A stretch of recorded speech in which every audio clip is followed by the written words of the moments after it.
दोस्तों नमस्कार, welcome to study for civil services. दोस्तों महेश वर्णवाल की ज्योग्राफी की बुक की कॉम्प्रिहेंसिव एनालिसिस हम कर रहे थे और उसमें हमने प्लेट टेक्टोनिक थ्योरी के बारे में देखना शुरू किया था। उससे पहले हमने कॉन्टिनेंटल ड्रिफ्ट की थ्योरी देखी थी जो कि वेगनर के द्वारा दी गई थी, और वेगनर ने इस थ्योरी को, जो कि कॉन्टिनेंटल ड्रिफ्ट वाली थी, इससे पहले वाली, ये वाली, इस थ्योरी को आपने सबसे शुरू में देखा था। इस थ्योरी में वेगनर ने 1912 में इसको प्रस्तुत किया था। उस समय प्रथम विश्व युद्ध का जो क्रियाकलाप था वो स्टार्ट हो गया था, और फर्स्ट वर्ल्ड वॉर की उथल पुथल के चलते इस थ्योरी पर ज़्यादा लोगों का ध्यान नहीं गया। बाद में इसी थ्योरी को बेस बनाकर इन्होंने इसकी एक्सप्लेनेशन की और 1924 में बाकायदा इस थ्योरी को एक बार फिर से रिप्रेजेंट किया, और उस समय लोग इसकी ओर अट्रैक्ट हुए और लोगों ने इसे माना भी, इस पर अभी भी भरोसा करते हैं।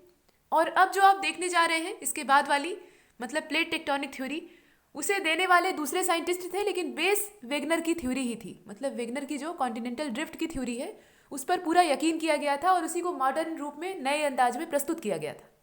ये हम यहाँ देखेंगे। और इसमें भी, मतलब जो आगे प्लेट टेक्टोनिक थ्योरी है, इस थ्योरी में भी पैंजिया और पैंथालासा के अस्तित्व को माना गया था। ये माना गया कि पहले पैंजिया और पैंथालासा के रूप में जमीन का टुकड़ा और पानी का हिस्सा ऐसे बटे हुए थे। बाद में इनमें सेपरेशन होता है, मतलब जो स्थल खंड है, लैंड वाला एरिया है, मतलब पैंजिया, उसमें सेपरेशन होता है। कार्बोनिफेरस के बाद ये क्रियाकलाप शुरू हो जाता है और क्रमबद्ध तरीके से इसके अलग अलग पार्ट्स बंट जाते हैं और यही कॉन्टिनेंट्स के रूप में हमें दिखाई देते हैं। ये हमने जाना था। अब यह जो थ्योरी है प्लेट टेक्टोनिक, यह कुछ नई नहीं है, वही थ्योरी है कॉन्टिनेंटल ड्रिफ्ट वाली ही, बस उसमें कुछ नई चीज़ें जोड़ दी गई हैं। बेसिक जो इसका फंडा है वो बिल्कुल मिलता जुलता है। आज हम इसी के बारे में देखने वाले हैं। और यहाँ आप पहली लाइन में ही देख रहे हैं, this theory is believe to be an evolution of Wegener's continental drift theory. It was clear from the evidence of the sea floor spreading and paramagnetism theory. मतलब यहाँ पर इविडेंस लिया गया था किसका? सी फ्लोर स्प्रेडिंग का। जो समुद्र की सतह है उसमें फैलाव हो रहा है, लगातार उसमें खिंचाव हो रहा है, तो उस प्रकार का जो स्प्रेडिंग वाला प्रोसेस है उसको यहाँ बेस बनाया गया। इसके अलावा जो पैरामैग्नेटिज्म की थ्योरी थी उसको यहाँ बेस बनाकर जब इविडेंस के तौर पर यूज़ किया गया, तो इससे यह बात क्लियर हो जाती है कि there is a spread not only in the continent but also in the oceanic floor. यहाँ पर यही नई चीज़ थी। वेगनर की थ्योरी में इतना ज़्यादा डीपली एक्सप्लेन नहीं किया गया था, लेकिन यहाँ पर जो प्लेट टेक्टोनिक थ्योरी है उसमें थोड़ा सा और गहराई तक जाकर अध्ययन किया जाता है और एक चीज़ पता लगती है कि जो स्प्रेड हो रहा है, फैलाव या खिंचाव हो रहा है, तनाव बल की वजह से पैंजिया में सेपरेशन होता है, तो वह जो स्प्रेडिंग का प्रोसेस है वो सिर्फ कॉन्टिनेंटल जो हिस्सा है उसमें ही नहीं हो रहा है, बल्कि जो ओशियनिक फ्लोर है उसमें भी यह हिस्सा, मतलब यह जो क्रिया है, यह जो मूवमेंट्स है, ये चल रहे हैं। ये बात सामने आती है। The concept evolve after that. यह जो कॉन्सेप्ट था ये इसके बाद आता है। This theory was formulated by Harry हेस। अब यह जो थ्योरी है जिसे कि आप यहाँ पर प्लेट टेक्टोनिक थ्योरी के रूप में देख रहे हैं, इसे हैरी हेस के द्वारा प्रस्तुत किया गया था। इसे देने वाले जो साइंटिस्ट थे वो कौन थे? हैरी हेस थे। और यह थ्योरी आई थी 1962 में। आप देख लीजिए 1924 के बाद तक, मतलब इसके बाद से लंबे समय तक लोग यही मानते रहे कि प्लेट टेक्टोनिक थ्योरी, मतलब इसके पहले वाला जो रूप है कॉन्टिनेंटल ड्रिफ्ट थ्योरी, वो हर मायने में सही है, उसमें जरा भी कमियां नहीं है। लेकिन धीरे धीरे जब रिसर्च होते हैं तो उसमें और चीज़ें जुड़ जाती हैं। हालांकि कमियां तो उसके अंदर नहीं निकली, जो वेगनर की थ्योरी थी वो अभी भी परफेक्ट है, लेकिन उसमें कुछ नई चीज़ें जोड़कर यहाँ पर हैरी हेस ने इसे 1962 में एक बार फिर से रिप्रेजेंट किया। लेकिन इसके बाद क्या होता है? इसके बाद कुछ और नए नाम इसमें जुड़ते हैं, जैसे कि but Morgan was given credit for, यहाँ पर मॉर्गन नाम के जो साइंटिस्ट हैं उन्हें एक्सप्लेन करने का, इस थ्योरी को एक्सप्लेन करने का श्रेय दिया जाता है, क्रेडिट दिया जाता है। हैरी हेस ने इस प्लेट टेक्टोनिक थ्योरी को दिया था, रिप्रेजेंट किया था, लेकिन उन्होंने इसकी एक्सप्लेनेशन नहीं की थी, एक्सप्लेन इसे नहीं किया था। और किसी भी थ्योरी को जनता तक या आम लोगों तक, या ये कह लीजिए कि पूरी दुनिया में फैलाने का सबसे बढ़िया तरीका है कि उसकी एक्सप्लेनेशन दे दीजिए। सिर्फ थ्योरी अगर आप देंगे तो हर दुनिया का हर आदमी साइंटिस्ट तो है नहीं, सबकी जो है साइंस में उतनी गहरी पकड़ नहीं होती, तो इस वजह से उसे सरल भाषा में एक्सप्लेन करना आवश्यक होता है ताकि लोग भी समझ सकें कि असल में कहा क्या जा रहा है। तो उस थ्योरी को एक्सप्लेन करने का जो काम था वो मॉर्गन ने किया था और इसीलिए इन्हें ये क्रेडिट दिया जाता है। इसके बाद मैकिनले, पार्कर और होम्स नाम के जो वैज्ञानिक हैं, इन्होंने इसमें सपोर्ट दिया था, मतलब इस थ्योरी को सपोर्ट किया था। उन्होंने सहमति जताई कि हम इसमें विश्वास करते हैं। मैकिनले, पार्कर और होम्स नाम के जो ये साइंटिस्ट हैं, इन्होंने इस थ्योरी को काफ़ी सपोर्ट किया। अब यहाँ पर थ्योरी कहती क्या है? यहाँ तक तो थ्योरी की बात हुई और देने वाले कौन व्यक्ति थे और इसका बेस क्या है यह हमने जाना। लेकिन अब अकॉर्डिंग टू दिस थ्योरी, अब इस थ्योरी के अनुसार बात क्या है असल में, तो आइए देख लेते हैं। The earth crust is divided into many small and large plates. यहाँ पर जो अर्थ की क्रस्ट है वो बहुत सारी छोटी और बड़ी प्लेटों में बटी हुई है, मतलब many small and large plates. कुछ प्लेट्स जो है वो छोटी हैं और कुछ जो है वो बहुत लार्ज है।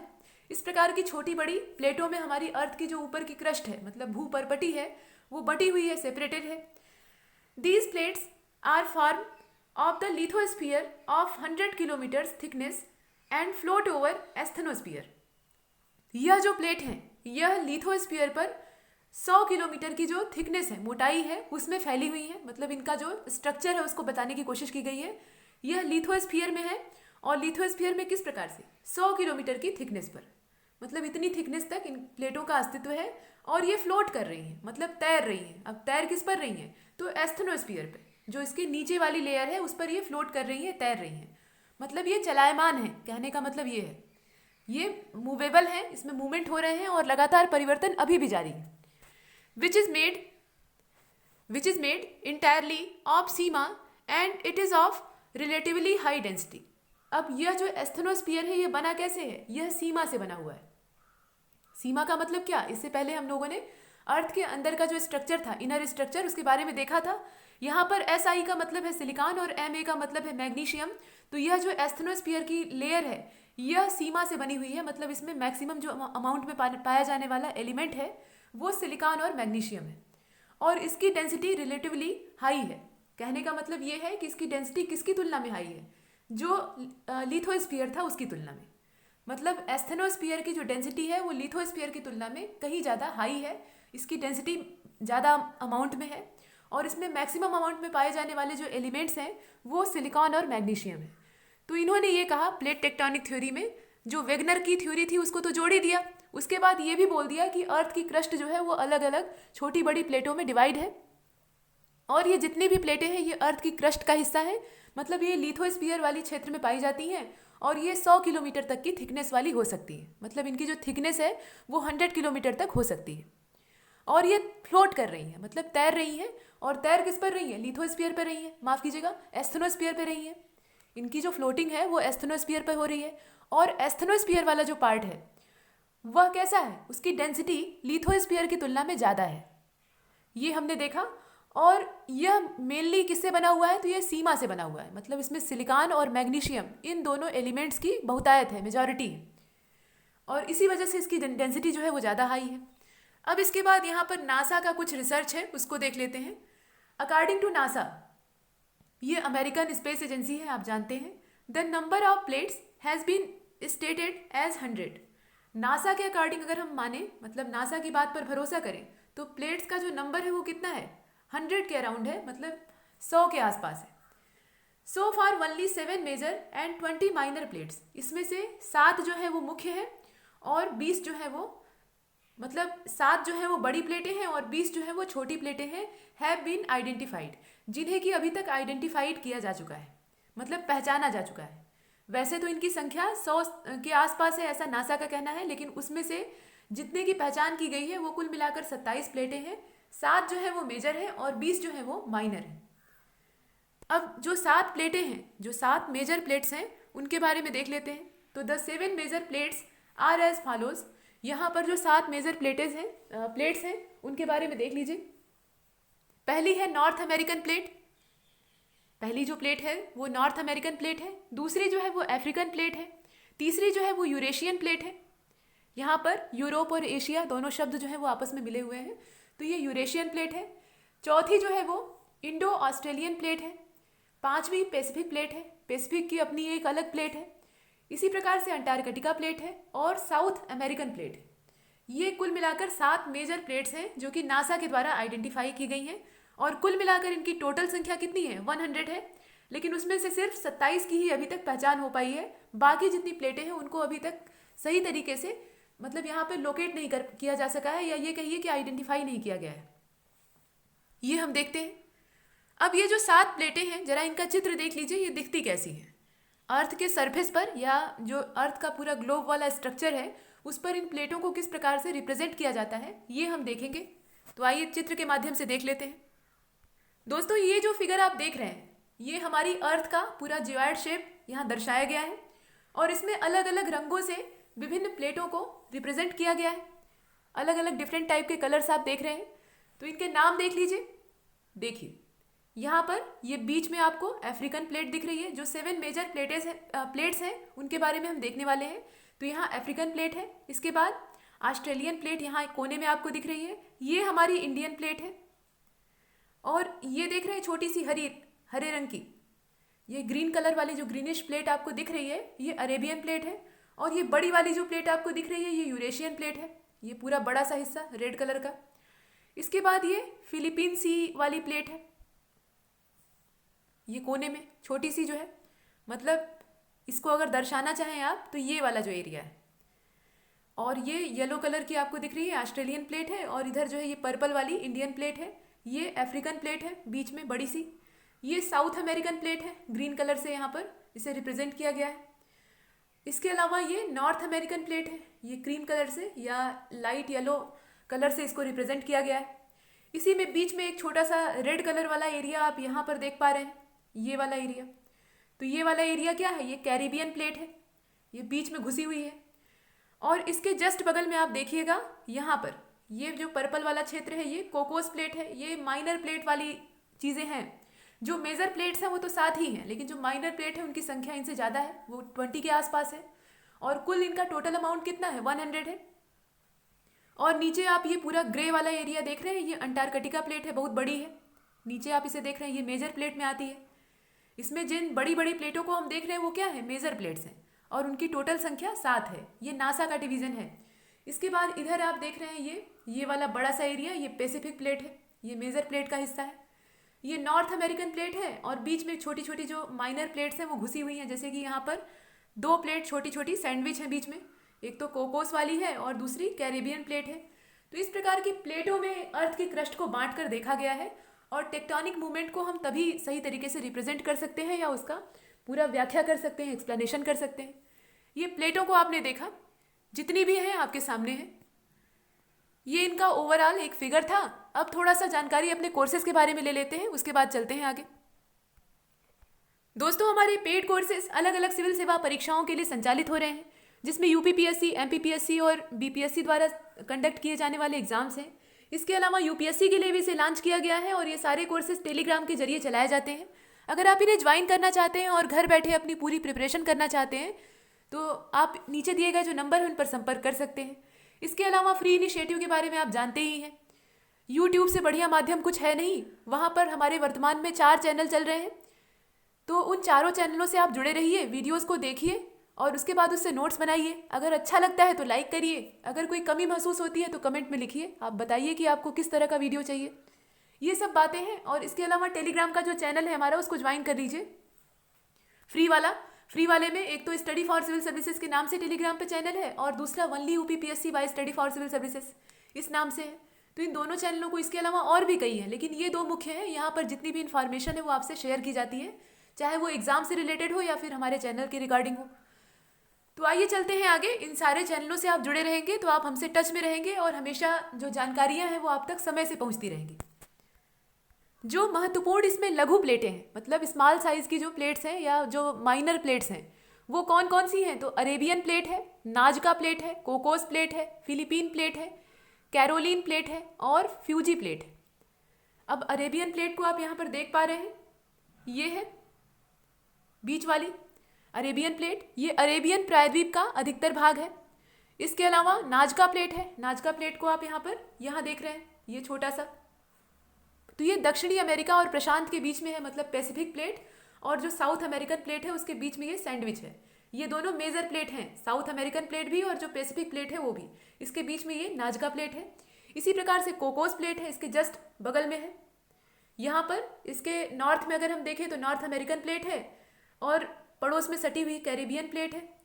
इसके अलावा पैसिफिक प्लेट से भी इसका टच है, साथ में नाजका प्लेट से भी ये जुड़ी हुई है। इस प्रकार की कंडीशन है। इसके अलावा जो फिलीपीन प्लेट है उसको भी आपने देखा, ये यहाँ पर है छोटी सी, ये फिलीपीन प्लेट है।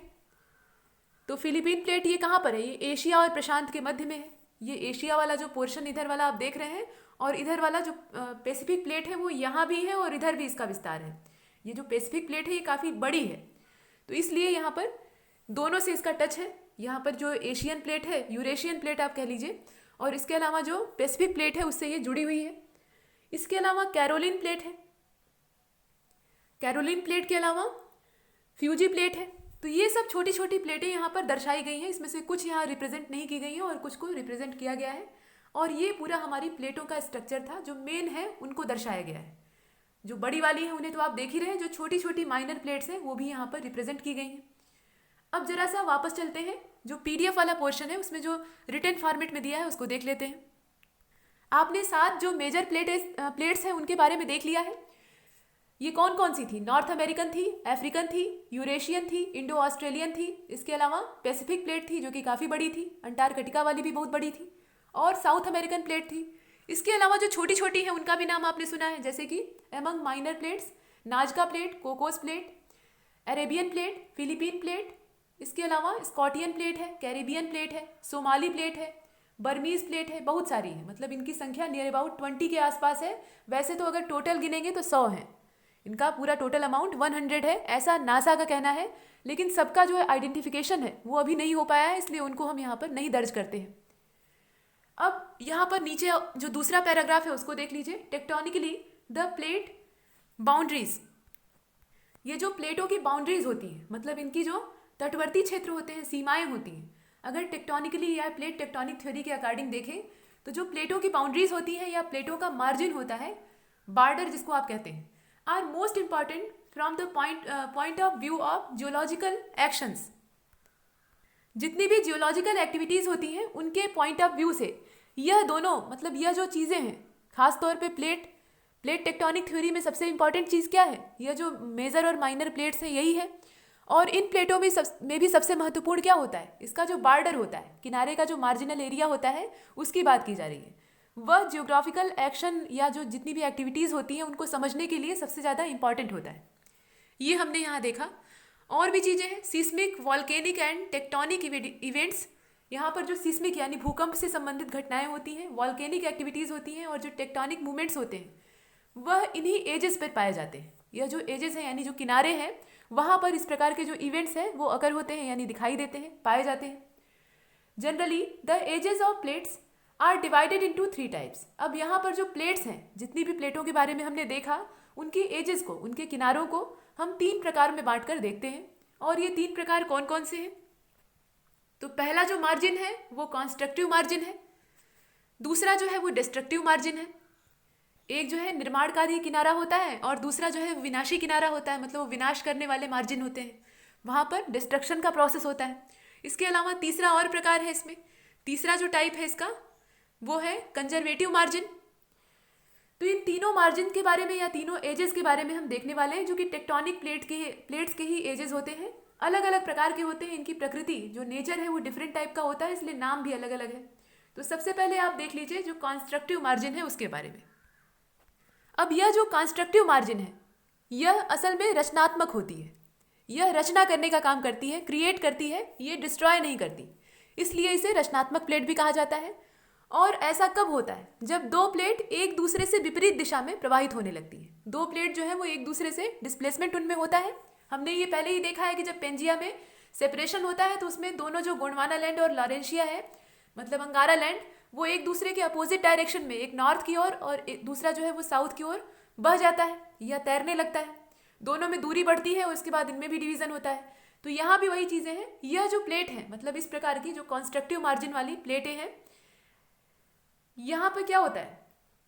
2 प्लेटें या 2 जो स्थलखंड के टुकड़े हैं, क्रस्ट का पार्ट है, वो एक दूसरे की अपोजिट डायरेक्शन में डिस्प्लेस हो जाता है, उसमें डिस्प्लेसमेंट हो जाता है। और ऐसे में बीच में जो है इसके प्रवाहित होने से, चूंकि दोनों एक दूसरे के अपोजिट डायरेक्शन में फ्लो कर रहे हैं, ऐसे इनमें जो प्रवाह है वो एक दूसरे की विपरीत दिशा में हो रहा है। तो एक प्लेट इधर बह रही है, एक प्लेट इधर बह रही है, तो बीच में एक टेंशनल फोर्स क्रिएट होगा और इस वजह से बीच में दरार आ जाएगी, एक बीच में क्रैक या फ्रैक्चर बन जाएगा। और उसका नतीजा ये होगा कि अंदर एस्थेनोस्फीयर वाला जो लावा है, मैग्मा है, वो इस दरार के सहारे ऊपर आने लगेगा और ऊपर जब ये आएगा तो बाहर वाले सतह पर, मतलब बीच वाला जो पोर्शन है या पूरा जो इधर आसपास का एरिया है, यहाँ ये फैल जाएगा और फैलकर यहीं पर सूख कर जम जाएगा। इस प्रकार से अर्थ पर एक नई क्रस्ट का निर्माण होगा। क्रस्ट आखिर बनती कैसे है? उस पर तरह तरह के अवसाद या जितने भी पदार्थ हैं वो जमा होते हैं, एक के बाद एक परतें बनती है, मिट्टी में कई प्रकार की लेयर्स पाई जाती हैं। तो वैसे ही यहाँ पर एक नई क्रस्ट का निर्माण होता है और इसके पीछे जिम्मेदार होता है जो एस्थेनोस्फीयर का मैग्मा होता है। वहाँ का जो मॉल्टेन मैग्मा होता है वो बाहर आने लगता है, उसे जगह मिल जाती है, इस फ्रैक्चर के जरिए वो बाहर की ओर निकलना शुरू हो जाता है और बाहर जब फैलता है तो जल्दी ही जम जाता है, बाहर जमने का प्रोसेस जल्दी होता है और उसमें जो सॉलिडिफिकेशन होता है उससे नई क्रस्ट का फॉर्मेशन होता है, ये हम यहाँ जानते हैं। तो इसे रिटन फॉर्मेट में देख लीजिए। These are located above the upper facing columns of thermal convectional wave. This causes the two plates to move in opposite direction to each other and cause a fracture between the two. मतलब यहाँ पर क्या होता है, दोनों प्लेटें जो है वो एक दूसरे की अपोजिट डायरेक्शन में फ्लो करती हैं, उनमें मूवमेंट होता है और इस प्रकार के मूवमेंट से बीच में टेंशन क्रिएट होता है और एक फ्रैक्चर बनता है। हमने देखा है कि फाल्ट और जो फोल्ड है वो कैसे बनते हैं।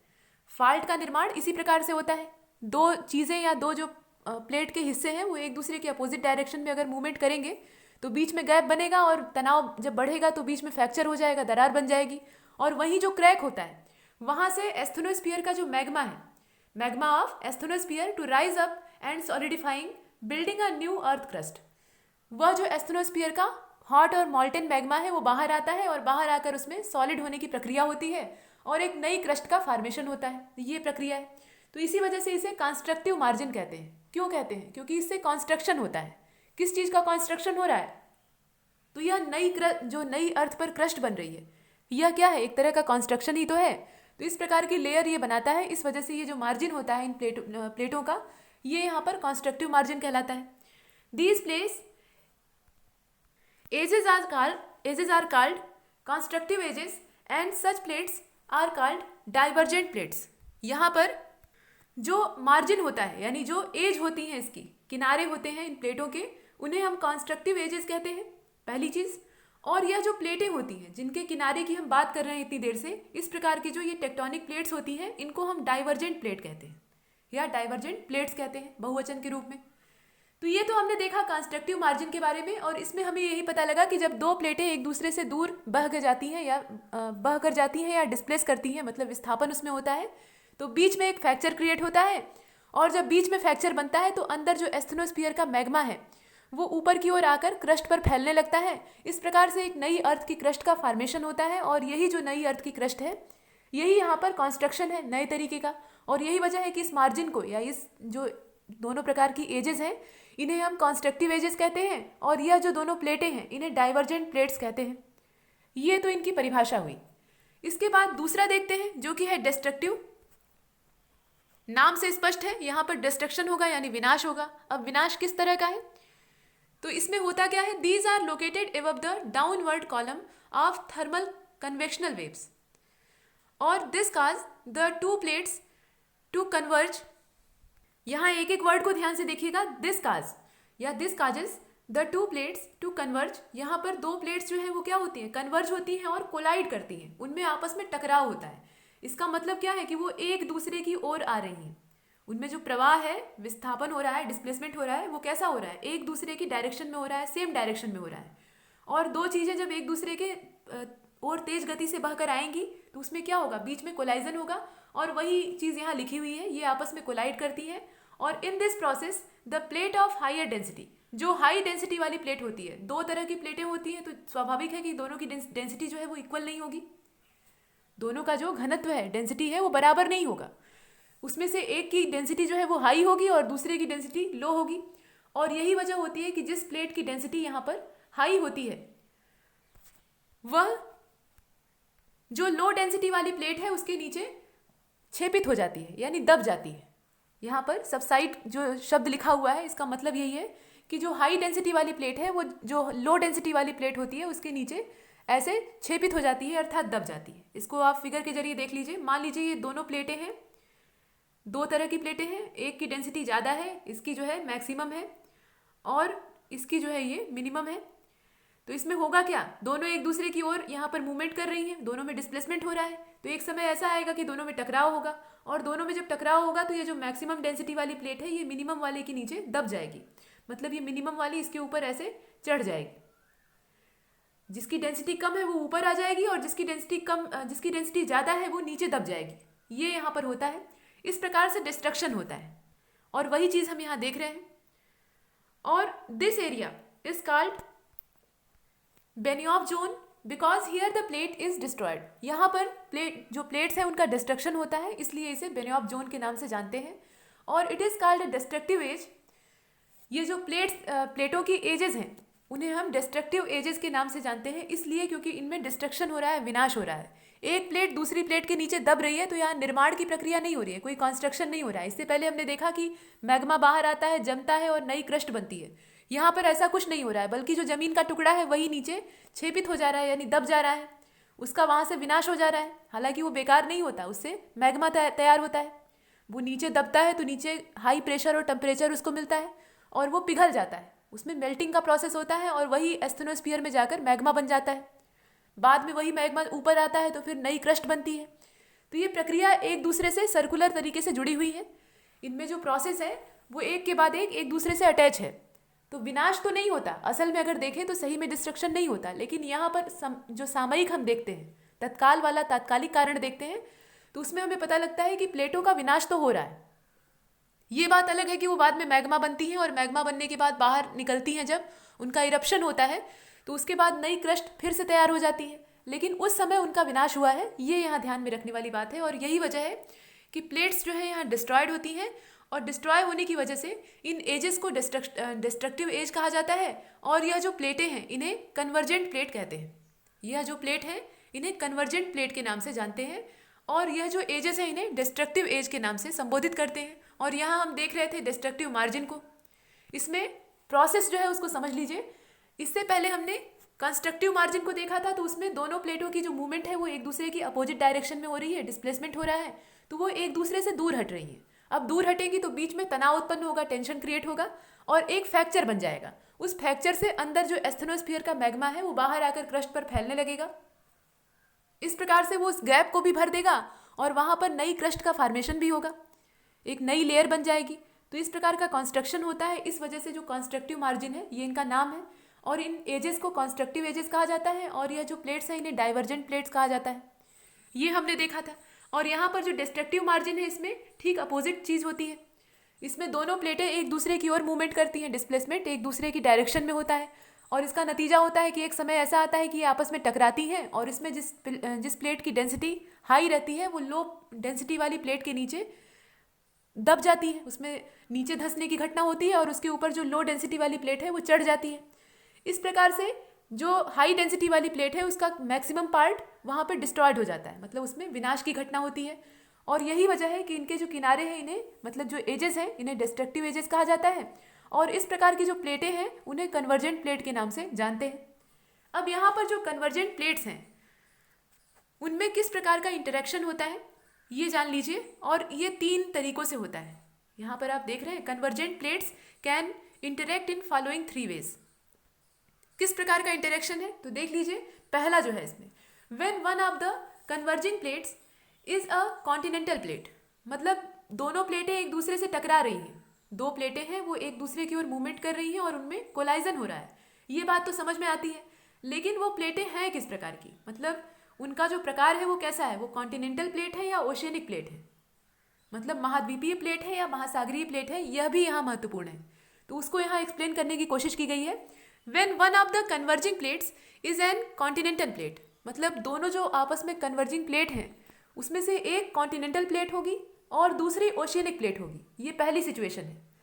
तो ऐसे में क्या होगा, then the heavier oceanic plate subside, यहाँ नीचे आप देख लीजिए, beneath the lighter continental plate, यहाँ पर जो भारी भरकम ओशियनिक प्लेट होगी, जो ओशियनिक प्लेट होगी उसका क्या होगा, यहाँ पर छेपण होने लगेगा किसके नीचे, जो कॉन्टिनेंटल प्लेट है उसके नीचे। पहला जो इसमें सिचुएशन है वो दी हुई है। यहाँ पर होता क्या है, कन्वर्जिंग प्लेट जो है वो एक दूसरे के पास में आती हैं, उसमें से एक कॉन्टिनेंटल प्लेट है और दूसरी ओशियनिक प्लेट है। अब ओशनिक प्लेट जो है यहाँ पर भारी पड़ती है, वो नीचे दब जाती है और कॉन्टिनेंटल प्लेट उसके ऊपर ऐसे चढ़ जाती है। इस प्रकार की छेपण की क्रिया होती है।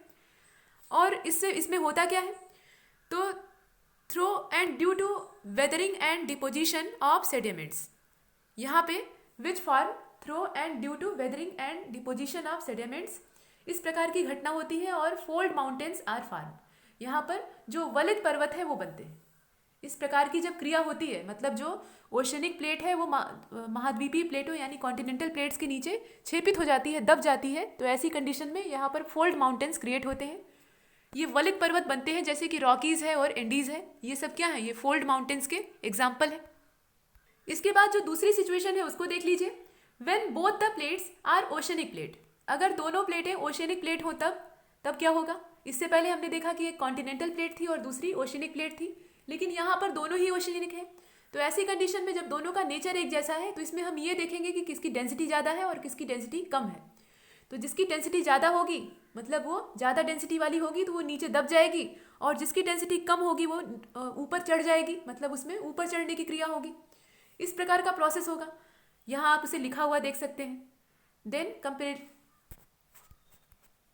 यहाँ पे comparably the larger and heavier plate, जो प्लेट लार्जर है यानी सबसे बड़ी है और जिसका मास ज़्यादा है, इस प्रकार की जो हैवियर प्लेट है वो सब्सटाइड हो जाएगी किसके अंदर, लाइटर प्लेट के अंदर, मतलब हल्की प्लेट के नीचे उसका छेपण हो जाएगा, दब जाएगी। And a series of oceanic throats and volcanic island is form, यहाँ पर जो वॉल्केनिक आइलैंड है यानी ज्वालामुखी द्वीप हैं वो इसी प्रकार से बनते हैं। जो ओशनिक प्लेट है, दोनों ही प्लेटें अगर दोनों का आपस में कोलाइजन हो रहा है तो उसमें से जो हाई डेंसिटी वाली है वो नीचे की ओर दबेगी और जो लो डेंसिटी वाली है वो ऊपर चढ़ जाएगी। ये घटना ओशनिक प्लेट में हो रही है। इस प्रकार की जब क्रिया होगी तो इसमें वॉल्केनिक आइलैंड जो है इनका फॉर्मेशन होता है, ये बड़ी बात है। और इससे पहले हमने देखा कि जब एक कॉन्टिनेंटल प्लेट है और दूसरी ओशनिक प्लेट है तो कॉन्टिनेंटल प्लेट ओशनिक प्लेट के ऊपर ऐसे चढ़ जाएगी और चढ़ने की वजह से वहाँ पर फोल्ड माउंटेन्स जो है वो क्रिएट होते हैं, यहाँ पर वॉल्केनिक आइलैंड बनते हैं। तो कौन सी स्थलाकृति बन रही है, कौन सा स्ट्रक्चर वहाँ पर जनरेट हो रहा है, ये ध्यान देना आवश्यक है। इसके बाद कुछ चीज़ें और हैं। It can be understood by convergence of Pacific plate and Japan sea plate, यहाँ पर पैसिफिक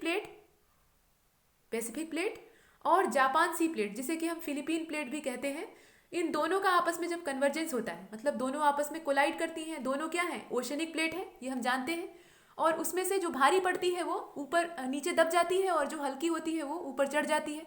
इस प्रकार का कोलाइजन किस में हो रहा है, पैसिफिक प्लेट में हो रहा है और जो जापान सी वाली प्लेट है उसमें हो रहा है। और इस प्रकार से बहुत सारे जो वॉल्केनिक आइलैंड है उनका फॉर्मेशन होता है, आप जानते ही हैं। प्रशांत महासागर में इनकी तादाद बहुत ज़्यादा है। ये हमने देखा, दो प्रकार की सिचुएशन हम देख चुके हैं, मतलब कॉन्टिनेंटल और ओशनिक प्लेट का कोलाइजन, फिर ओशनिक प्लेट का कोलाइजन। अब यहाँ पर जो हम देखने वाले हैं इसमें दोनों ही प्लेटें कॉन्टिनेंटल टाइप की होंगी, मतलब दोनों ही महाद्वीपीय प्लेटें होंगी। तब क्या होगा, तो ऐसे में भी वही चीज़ है, इसमें जिसकी डेंसिटी लो होगी वो ऊपर चढ़ जाएगी और जिसकी डेंसिटी हाई होगी वो नीचे दब जाएगी, यही क्रिया होगी। दोनों की डेंसिटी को आपस में कंपेयर करेंगे। यहाँ आप देख लीजिए, when both the plates are continental plate then subsidence in Benioff zone is not so significant that it could be form a volcano, मतलब यहाँ पर जो कॉन्टिनेंटल प्लेट्स हैं उनके बीच में जो कोलाइजन हो रहा है या आपस में जो छेपित होने की घटना हो रही है, दबने की क्रिया हो रही है, वो इतनी ज़्यादा महत्वपूर्ण नहीं होती, उसमें इतना ज़्यादा इंपॉर्टेंस उसे नहीं देते, इसलिए क्योंकि इनमें तीव्रता बहुत ज़्यादा नहीं है और इस वजह से यहाँ वॉल्केनो का फॉर्मेशन नहीं होता। ऐसा नहीं है कि ज्वालामुखी बन जाएगा। आम धारणा ये है कि दो प्लेट आपस में कोलाइड करेंगी, उसमें से जो भारी है वो नीचे दब जाएगी और जो हल्की है वो उसके ऊपर ऐसे चढ़ जाएगी, तो ये जो दबी है नीचे ये जाकर टेम्परेचर और प्रेशर की वजह से मेल्ट डाउन हो जाएगी, मतलब इसमें पिघलने की क्रिया होगी और इससे बनेगा लावा या मैग्मा और वही जो है अर्थ की क्रस्ट को तोड़कर बाहर आएगा। इस प्रकार से वॉल्केनो का फॉर्मेशन होगा, वॉल्केनिक जो इरप्शन का प्रोसेस होता है वो होगा। लेकिन यहाँ पर ये जो प्रोसेस है ये इतना ज़्यादा तेज नहीं होता या इतना ज़्यादा इंटेंसिटी इसमें नहीं होती, इस वजह से वॉल्केनो नहीं बनते।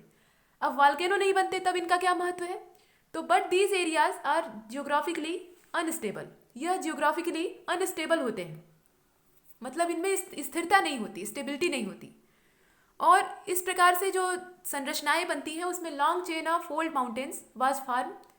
यहाँ पर लंबी लंबी पर्वत श्रृंखलाएं बनती हैं और यह जो पर्वत श्रृंखलाएं हैं किस प्रकार की होती हैं, यह फोल्ड माउंटेन्स की होती हैं। वलित पर्वतों की लंबी लंबी जो चेन सीरीज है वो बनती है यहाँ पर।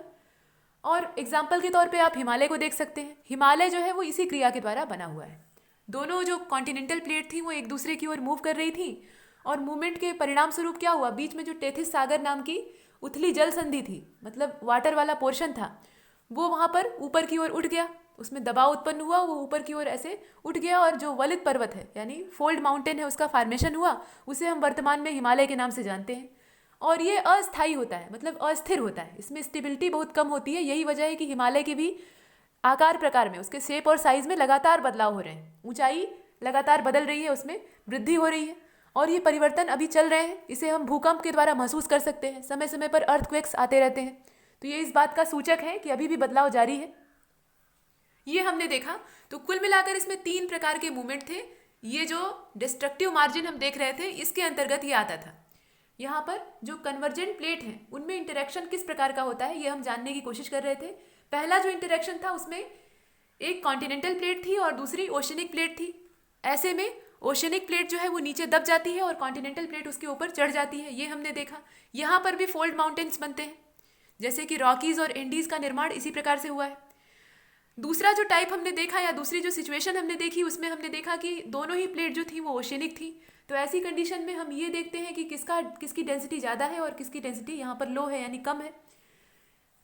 तो इस प्रकार से छेपड़ की घटना होती है, जिसकी डेंसिटी हाई होती है वो नीचे दब जाता है, मतलब ओशनिक प्लेट में, और जिसकी डेंसिटी लो होती है वो ऊपर चढ़ जाता है। इस प्रकार से बनने वाले जो स्ट्रक्चर होते हैं उसमें वॉल्केनिक आइलैंड का नाम हम ले सकते हैं। जो ज्वालामुखी द्वीप होते हैं वो ऐसे ही बनते हैं। इसका एग्जाम्पल हमने पैसिफिक प्लेट और जो जापानी प्लेट थी उसके आपस में कोलाइजन के बारे में देखा था। मतलब यहाँ पर पैसिफिक प्लेट कैसी है, ओशनिक प्लेट है, और जो जापान सी प्लेट है वो भी एक ओशनिक प्लेट है, जिसे कि हम फिलीपीन प्लेट भी कहते हैं।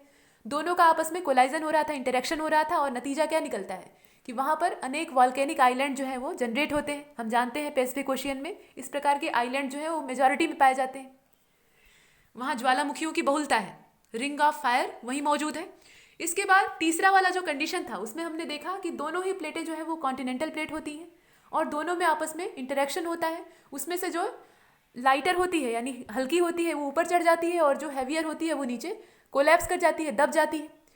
अब कोलाइजन जब होता है तो यहाँ पर इतना तेज या इंटेंस प्रोसेस नहीं होता कि जो मैग्मा है वो मेल्ट डाउन हो और इसकी वजह से वहाँ पर वॉल्केनिक इरप्शन क्रिएट हो जाए, इस तरह की चीज़ें नहीं होती। लेकिन यह जो एरिया होता है इस प्रकार का जहाँ कॉन्टिनेंटल प्लेट का आपस में इंटरेक्शन होता है, दोनों ही कॉन्टिनेंटल प्लेट होती हैं, तो यह अनस्टेबल एरिया होता है। मतलब इसमें लगातार मूवमेंट जारी रहते हैं और बदलाव होते रहते हैं। इसमें हमारा हिमालय जो है सबसे बेहतरीन एग्जाम्पल है। उसमें दोनों प्लेटों की आपस में टक्कर हुई थी और दो प्लेटों के आपस में टकराने से बीच में जो टेथिस सी नाम की जो सकरा जल क्षेत्र था वो ऊपर की ओर उठ जाता है और इस प्रकार का जो फोल्ड माउंटेन या फोल्ड माउंटेन सीरीज थी वो क्रिएट होती है, जिसे कि हम हिमालय के नाम से जानते हैं। इतना हमने देख लिया था। अब इसके बाद जो तीसरी वाली मार्जिन है उसका नाम है कंजर्वेटिव मार्जिन। अब यह कंजर्वेटिव मार्जिन किस प्रकार की होती है यह देख लेते हैं। यह लास्ट है, अंतिम टॉपिक है इस चैप्टर का। When two plates displace parallel to each other, यहाँ पर दोनों प्लेटें जो हैं, दो प्लेटों के बारे में ही इससे पहले भी चर्चा हो रही थी, तो उनमें क्या हो रहा था, या तो वो एक दूसरे से दूर हट रही थी या एक दूसरे के पास आ रही थी। दो तरह की कंडीशन हम देख चुके हैं। लेकिन यहाँ पर दोनों जो प्लेटें हैं उनके बीच में डिस्प्लेसमेंट तो हो रहा है, ऐसा नहीं कि वो स्थिर हैं, स्टेबल नहीं है, लेकिन पैरेलल हो रहा है। डिस्प्लेसमेंट जो है वो कैसा है, पैरेलल हो रहा है, मतलब एक प्लेट इधर से गुजर जा रही है और दूसरी उसके सामने से ऐसे गुजर जा रही है। अब दोनों जब पैरेलल कंडीशन में है तो उनमें आपस में कभी भी कोलाइजन नहीं होगा, टकराव नहीं होगा। पैरेलल लाइंस कभी भी आपस में मिलती नहीं है। तो यहाँ पर अगर पैरेलल कंडीशन में इनमें डिस्प्लेसमेंट हो रहा है दोनों प्लेटों में, तो ये आपस में टकराएंगी ही नहीं, और जब टकराएंगी नहीं तो कोई चेंज नहीं आएगा। तो there is no difference within them, इनमें कोई भी डिफरेंस नहीं दिखाई देता और होगा भी नहीं। डिफरेंस तो तब होगा जब ये एक दूसरे से दूर हटेंगी या एक दूसरे के पास आएंगी।